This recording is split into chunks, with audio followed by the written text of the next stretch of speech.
DKShi political ಮೂವ್ಮೆಂಟ್ಗೆ counter ಕೊಟ್ಟಿದ್ದಾರೆ. ತಿರುಗೇಟು ಕೊಡಲು ಸಜ್ಜಾದ ಸಿಎಂ ಆಪ್ತ ಬಣ.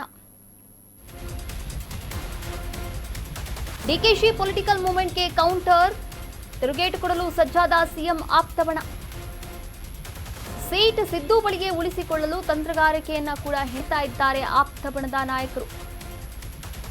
ಸಭೆ ಸೇರಿ ಚರ್ಚೆಯನ್ನ ನಡೆಸಲು ಸಿದ್ದು ಬಣ ತಯಾರಿಯನ್ನ ಕೂಡ ನಡೆಸ್ತಾ ಇದೆ. ಡಿಕೆ ಶಿವಕುಮಾರ್ ಅವರು ವಾರದಲ್ಲಿ 3 ಸರಿ ಯಾವಾಗ ದೆಹಲಿಗೆ ಹೋಗೋಕೆ ಶುರು ಮಾಡಿದ್ರು ಆವಾಗಲೇ ಸಿದ್ದು ಟೀಮ್ ಸ್ವಲ್ಪ ಎಚ್ಚೆತ್ತುಕೊಂಡಿದೆ ಅಂತಾನೆ ಹೇಳ್ಬೋದು, ಅಲರ್ಟ್ ಆಗ್ಬಿಟ್ಟಿದೆ. ಯಾವುದೇ ವಿಚಾರವಾಗಿಯೂ ಕೂಡ ಎಲ್ಲಿ ಹೇಳಿಕೆಯನ್ನ ನೀಡ್ತಾ ಇಲ್ಲ. ಈ ವಿಚಾರವಾಗಿ ಹೈಕಮಾಂಡ್ ನಾಯಕರಿದ್ದಾರೆ, ಹೈಕಮಾಂಡ್ ನಾಯಕರು ನೋಡ್ಕೊಳ್ತಾರೆ, ಇದು ಹೇಳ್ತಾ ಇರುವಂಥದ್ದು. ಇನ್ನು ಡಿಕೆಶಿ ಅವರ ಪೊಲಿಟಿಕಲ್ ಮೂವ್ಮೆಂಟ್ ಏನಿದೆ, ಪೊಲಿಟಿಕಲ್ ಮೂವ್ಮೆಂಟ್ ಈ ರಾಜಕೀಯ ನಡೆ ಬಗ್ಗೆ ಕುತೂಹಲವನ್ನ ಕೂಡ ಕೆರಳಿಸಿರುವಂಥದ್ದು. ನಿದ್ದೆ ಮಾಡೋಕ್ಕೂ ಕೂಡ ಬಿಡ್ತಾ ಇಲ್ಲ ಅಂತ ಅನ್ಸುತ್ತೆ ಸಿಎಂ ಆಪ್ತ ಬಣದ ನಾಯಕರಿಗೆ. ತಿರುಗೇಟನ್ನ ಕೊಡೋಕೆ ಈಗಾಗಲೇ ಸಜ್ಜಾಗಿರುವಂಥದ್ದು. ಯಾವ ರೀತಿ ತಿರುಗೇಟನ್ನ ಕೊಡ್ತಾರೆ, ಯಾವುದೇ ಚರ್ಚೆಗಳಾಗಿಲ್ಲ. ಆ ರೀತಿ ಸೀಟ್ ಸಿದ್ದು ಬಳಿಗೆ ಉಳಿಸ್ಕೊಳ್ಳೋಕೆ ತಂತ್ರವನ್ನ ಕೂಡ ಹೆಣಿತಾ ಇರುವಂಥದ್ದು. ಹೀಗೆ ಸಭೆ ಮೇಲೆ ಸಭೆ ಕೂಡ ಮಾಡ್ತಾ ಇದ್ದಾರೆ. ಆದರೆ ನವೆಂಬರ್ 26ಕ್ಕೆ ಸಿಎಂ ಟೀಮ್ನಿಂದ ಮೀಟಿಂಗ್ ಕೂಡ ನಡೀತಾ ಇರುವಂಥದ್ದು. ಕುರ್ಚಿ ಕಾದಾಟದ ವಿಷಯವೇ ಸಭೆಯಲ್ಲಿ ಫೋಕಸ್ ಮಾಡಲಾಗ್ತಾ ಇದೆ. ಸಚಿವರಾದಂತಹ HC ಮಹದೇವಪ್ಪ, ಜಮೀರ್, ಪರಂ, ಸತೀಶ್ ಜಾರಕಿಹೊಳಿ, ಭೈರತಿ ಸುರೇಶ್ ಸಭೆಯಲ್ಲಿ ಕುರ್ಚಿ ಕದನದ ಕುರಿತು ಮಾತುಕತೆಯನ್ನ ಕೂಡ ಆಡಲಿದ್ದಾರಂತೆ. ಸಿಎಂಗೆ ಗುರಾಣಿಯಾಗಿ ಕೆಲಸ ಮಾಡಲು ಸಜ್ಜನ್ನ ಕೂಡ ಆಗ್ತಾ ಇದ್ದಾರೆ, ಸಜ್ಜು ಮಾಡ್ಕೊಳ್ತಾ ಇದ್ದಾರೆ. ಸೀಟ್ ಬಿಟ್ಟು ಕೊಡುತ್ತಿರಲು ನಿರ್ಧರಿಸಿದ್ದಾರೆ ಟೀಮ್.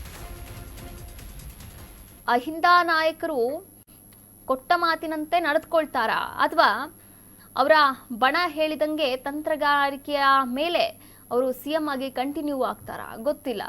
ಇದು ಸಿಎಂ ಸಿದ್ದರಾಮಯ್ಯನವರು ಈಗಾಗಲೇ ಪಣ ತೊಟ್ಟಂತಿದೆ. ಏನೇ ಆದರೂ ಕೂಡ ನಾನು ಸಿಎಂ ಸೀಟನ್ನು ಬಿಟ್ಕೊಡಲ್ಲ ಎನ್ನುವಂತಹ ಒಂದು ಪಣ ತೊಟ್ಟು ಸಿಎಂ ಸೀಟನ್ನೇ ಗಟ್ಟಿಯಾಗಿ ಹಿಡ್ಕೊಂಡು ಕೂತ್ಕೊಂಡ್ಬಿಟ್ಟಿದ್ದಾರೆ. ಆದರೆ DCM DK ಶಿವಕುಮಾರ್ ಅವರು ಅಷ್ಟು ಸುಲಭವಾಗಿ ಬಿಡುವಂತಹ ಮಾತೇ ಇಲ್ಲ. ಹೀಗಾಗಿ ಅವರು ಯಾವುದೇ ಒಂದು ಕಾರಣಗಳು ಇಟ್ಕೊಂಡು ದೆಹಲಿಗೆ ಹೋದರೂ ಕೂಡ ವರಿಷ್ಠರನ್ನ ಭೇಟಿ ಮಾಡ್ತಾನೆ ಇದ್ದಾರೆ. ಭೇಟಿ ಮಾಡಿಬಿಟ್ಟು ಮಾತಾಡ್ತಾನೆ ಇದ್ದಾರೆ. ನವೆಂಬರ್ 26ನೇ ತಾರೀಕು ಟೀಮ್ನಿಂದ ಮೀಟಿಂಗ್, ಅಂದರೆ ಸಿಎಂ ಟೀಮ್ ಏನಿದೆ, ಸಿಎಂ ಆಪ್ತ ಬಣ ಒಂದು ಸಭೆಯನ್ನು ಕೂಡ ಮಾಡ್ತಾ ಇರುವಂಥದ್ದು. ಆ ಸಭೆಯಲ್ಲಿ ಏನು ವಿಚಾರವನ್ನು ಚರ್ಚೆ ಮಾಡಲಾಗುತ್ತೆ, ಕುರ್ಚಿ ಕಾದಾಟದ ವಿಷಯ. ಅಂದರೆ ಸಿಎಂ ಸಿದ್ದರಾಮಯ್ಯನವರು ಈ ಕುರ್ಚಿಯನ್ನು ಬಿಟ್ಕೊಡ್ತಾರಾ, ಬಿಟ್ಕೊಡಲ್ವಾ? ಬಿಟ್ಕೊಡ್ಬೇಡಿ ಅಂತಾನೆ ಹೇಳ್ತಾರೆ. ಯಾಕಂದರೆ ಆಪ್ತ ಬಣ ಅಲ್ವಾ. HC ಮಹದೇವಪ್ಪನವರು ಕೂಡ ಸಿಎಂ ಆಪ್ತ ಬಣದಲ್ಲಿ ತುಂಬಾ ದಿನಗಳಿಂದ ಕೂಡ, ತುಂಬಾ ವರ್ಷಗಳಿಂದ ಕೂಡ ಗುರುತಿಸಿಕೊಂಡವರು. ಜಮೀರ್ ಅವರು, ಹಾಗೆ ಪರಮೇಶ್ವರ್ ಅವರು, ಸತೀಶ್ ಜಾರಕಿಹೊಳಿ, ಭೈರತಿ ಸುರೇಶ್, ನೋಡಿ ಇವರೆಲ್ಲ ಆಲ್ಮೋಸ್ಟ್ ನೀವು ನೋಡ್ತಾ ಹೋಗೋದಾದ್ರೆ ಅಹಿಂದ ನಾಯಕರಿಗೆ ಸಪೋರ್ಟ್ ಮಾಡುವಂತಹ ಕೈಗಳೇ ಅಂತ ಹೇಳ್ಬೋದು.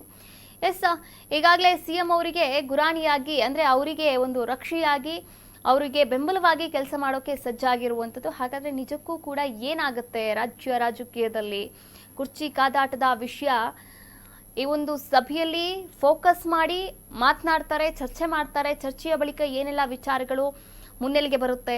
ಯಾಕಂದ್ರೆ ಅಟ್ ದ ಸೇಮ್ ಟೈಮ್ ನೋಡಿ, ನವೆಂಬರ್ 26ನೇ ತಾರೀಕು ರಾಹುಲ್ ಗಾಂಧಿ ಅವರು ಕೂಡ ದೆಹಲಿಗೆ ವಾಪಸ್ ಆಗ್ತಾ ಇದ್ದಾರೆ ವಿದೇಶ ಪ್ರವಾಸದಿಂದ.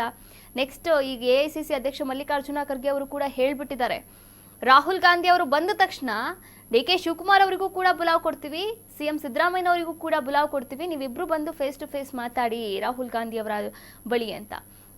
ನೋಡೋಣ ನವೆಂಬರ್ 26ರ ನಂತರ ಏನೆಲ್ಲ ಒಂದು ಬೆಳವಣಿಗೆಗಳಾಗುತ್ತೆ ರಾಜಕೀಯದಲ್ಲಿ, ಕಾದ್ ನೋಡೋಣ.